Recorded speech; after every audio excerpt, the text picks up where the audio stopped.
Jumpa lagi bersama Pastor Denny Jakirsa. Jemaat yang dikasih Tuhan, hari ini saya benar-benar digerakkan untuk menyampaikan kebenaran firman Tuhan yang Tuhan telah nyatakan di dalam fellowship keluarga kami. Di situ ada kebenaran firman Tuhan yang semoga kebenaran firman Tuhan ini memberikan inspirasi atau mungkin merupakan teguran atau hal-hal yang membuat kita semakin dekat lagi kepada Tuhan. Oleh sebab itu, mari kita berdoa untuk firman Tuhan pada malam hari ini. Bapa, dalam nama Tuhan Yesus, terima kasih kami mengucap syukur untuk malam hari ini di mana Engkau terus menyatakan di dalam hidup kami untuk kebenaran-kebenaran firman-Mu bagi kami malam hari. Dalam nama Tuhan Yesus, kami siap mendengarkan kebenaran firman-Mu. Amin. Ya, jemaat yang dikasih Tuhan, firman Tuhan kali ini dinyatakan kepada kita semua melalui saya, Pastor Denny Jakirsa, yang tercatat di dalam Injil Lukas pasalnya ke-17 ayat 11 sampai pada ayat yang ke-19. Tetapi dalam hal ini pernyataan Tuhan Yesus ada pada ayatnya yang ke-14. Di situ dikatakan, pergilah, perlihatkanlah dirimu kepada imam-imam. Nah, jemaat yang dikasih Tuhan, ketika saya merenungkan ayat 14 ini dari kitab Injil Lukas pasal 17, sekali lagi ini sesuatu yang menarik bagi saya. Dalam satu perikop ini dikatakan begini, ini judul perikopnya adalah ke-10 orang kusta. Nah, dalam cerita ini ketika Yesus melakukan sebuah perjalanan ke Yerusalem, dia menyusuri perbatasan Samaria dan Galilea. Maka ketika dia datang ke desa itu, datanglah 10 orang penyakit kusta. Datang 10 orang penyakit kusta, dan 10 orang penyakit kusta ini dia berteriak, "Yesus, Guru, kasihanilah kami." Ya, karena ke-10 orang kusta ini melihat bahwa populer Yesus ketika itu. Dia menyembuhkan, dia membangkitkan orang mati. Tetapi hari itu 10 orang kusta ini melihat ketika Yesus menelusuri perbatasan itu, dia berteriak, "Guru, Guru, kasihanilah kami." Mereka 10 orang ini ingin mendapatkan kesembuhan yang sempurna daripada Yesus Kristus ketika itu. Perhatikan baik-baik. Lalu ketika Yesus memandang mereka, dia berkata, "Pergilah, tunjukkanlah dirimu kepada imam-imam, perlihatkanlah, tunjukkanlah." Nah, lalu ketika mereka tengah perjalanan, mereka menjadi tahir. Nah, ketika mereka menjadi tahir, hanya satu saja orang penderita penyakit kusta itu datang tersungkur kepada Yesus dan berkata, "Terima kasih Yesus, terima kasih Rabi." Dia mendapatkan kesembuhan dari Tuhan. Tapi Tuhan Yesus melihat, loh, kok hanya satu? Mana 9-nya?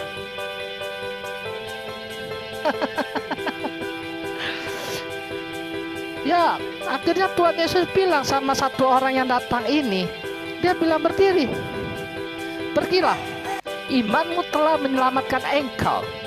Haleluya, puji Tuhan. Nah, yang ingin saya sampaikan dari kisah ini, kita akan tarik kepada masa sekarang. Sekali lagi, saya akan tarik kepada masa sekarang. Dalam konteks hari ini, banyak orang-orang percaya atau yang disebut sebagai orang Kristen, mereka cukup terpesona, mereka cukup takjub melihat mujizat yang terjadi dalam hidup mereka. Sekali lagi, akhir-akhir ini banyak orang Kristen, orang percaya Tuhan, dia kagum dan terpesona, memandang dengan takjub apa yang terjadi dalam hidupnya, yaitu mujizat Tuhan terjadi dalam hidupnya. Ini yang terjadi. Nah, ketika mujizat itu terjadi, maka ada luapan sukacita dalam dirinya. Tetapi saya mau tarik ini. Artinya apa? Artinya orang Kristen bangga dengan keajaiban yang terjadi, dengan keajaiban yang dilakukan oleh Tuhan Yesus kepada dirinya. Mereka bangga. Tetapi seperti kisah 10 orang penyakit kusta hanya 1.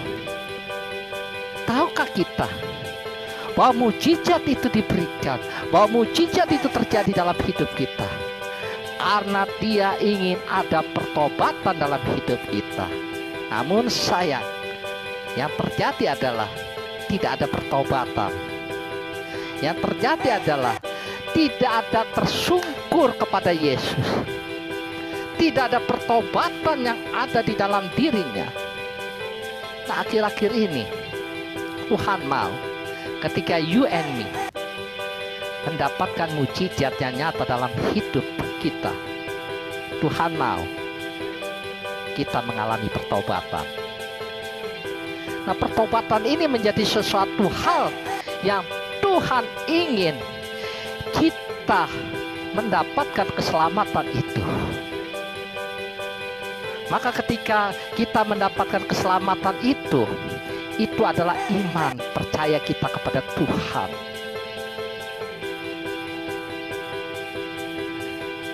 Ya. Adakah kita ketika kita mengalami mujizat, adakah pertobatan dalam hidup kita? Sekali lagi, ketika kita mengalami mujizat, adakah pertobatan di dalam hidup kita? Perhatikan, pertobatan yang saya maksud bukan jahat menjadi baik. Pertobatan yang saya maksud sesuai dengan kebenaran firman Tuhan. Pertobatan yang dimaksud di sini artinya kita mengarahkan hidup kita fokus kepada Yesus. Contoh, firman Tuhan sederhana saja diberikan kepada kita. Jangan engkau balas kejahatan dengan kejahatan, tetapi engkau balas kejahatan dengan kebaikan. Apa maksudnya? Ini sebuah definisi dari pertobatan yang Tuhan berikan kepada kita. Maksudnya apa ya? Pertobatan di dalam pengertian yang Tuhan maksud di dalam kehidupan kita. Mari, segala persoalan yang terjadi dalam hidup kita, kita menyelesaikannya dengan terfokus kepada Tuhan. Saya berikan contoh yang sederhana sekali. Saya berikan contoh yang sederhana. Pertobatan itu bukan sekali terjadi, tapi pertobatan itu ada berkali-kali dilakukan di dalam kehidupan kita. Contoh, kita naik sepeda.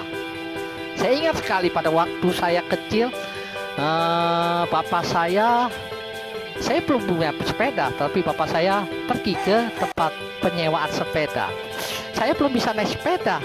Lalu dengan sewa sepeda itu, saya belajar naik sepeda, jatuh. Tapi saya semangat, saya bangun lagi, naik sepeda, jatuh, saya bangun lagi, saya naik sepeda. Dan akhirnya saya lancar naik sepeda. Dari sepeda saya lancar bawa motor.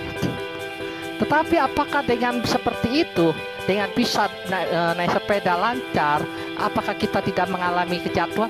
Kita mengalami kejatuhan, namun kita bangkit lagi, bawa itu sepeda. Nah, apakah kemudian dari sepeda kita naik motor? Ketika kita naik motor, apakah kita tidak mengalami kejatuhan? Kita mengalami kejatuhan, kita bangkit lagi. Nah, pertobatan itu terjadi ketika kita lancar naik sepeda. Ketika kita lancar naik sepeda motor, maka kita mengikuti arahan rambu-rambu lalu lintas. Itu pertobatan. Jadi pertobatan bukan karena yang tidak bisa menjadi bisa, tetapi pertobatan itu terus berlangsung dalam kehidupan kita. Jadi sekali lagi, Tuhan mau ketika kita mengalami mujizat dari Tuhan, diikutsertakan dengan pertobatan dalam hidup kita. Jangan kita bangga dengan mujizat yang Tuhan berikan bagi kita. Jangan kita menyangka bahwa dosaku sudah diampuni. Kemudian kenapa? Karena sudah dibuktikan bahwa saya diberikan mujizat atas hidup ini. No, bukan. Sekali lagi, pertobatan menjadi hal yang sangat penting dalam hidup kita. Ketika kita mengalami satu mujizat dari Tuhan, ketika kita meresapi satu pengertian firman Tuhan dalam hidup kita, sesungguhnya itu mujizat dan harus disertai dengan pertobatan dalam hidup kita. Sama seperti satu orang penyakit kusta ini, dia mengalami mujizat tapi disertai dengan pertobatan. Karena apa? Karena disitulah Tuhan bilang, berdirilah, imanmu telah menyelamatkan engkau. Haleluya, puji Tuhan. Ini satu kebenaran firman Tuhan, dan saya rindu untuk membagikan hal ini kepada kita semua. Dan saya rindu untuk memahami pertobatan di dalam kehidupan kita sesuai dengan definisi yang Tuhan inginkan. Berikutnya lagi, mengenai pertobatan, saya akan memberikan hal yang sangat sederhana sekali.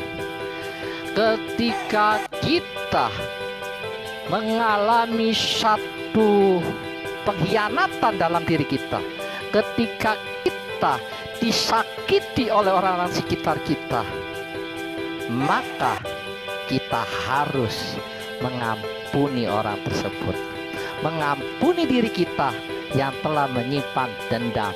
Pertobatan bukan sesuatu yang kita tadinya jahat menjadi baik, bukan. Pertobatan itu selalu terus menerus. Pertobatan itu jangan membalas jahat dengan kejahatan, tapi balaslah kejahatan dengan kebaikan. Kejahatan yang terjadi dalam hidup kita harus disertai dengan pertobatan. Haleluya, puji Tuhan. Mari kita tundukkan kepala, kita berdoa. Bapa, dalam nama Tuhan Yesus, terima kasih kami mengucap syukur untuk kebenaran firman-Mu yang Kau sampaikan kepada kami malam hari ini. Dalam nama Tuhan Yesus kami berdoa dan mengucap syukur. Amin.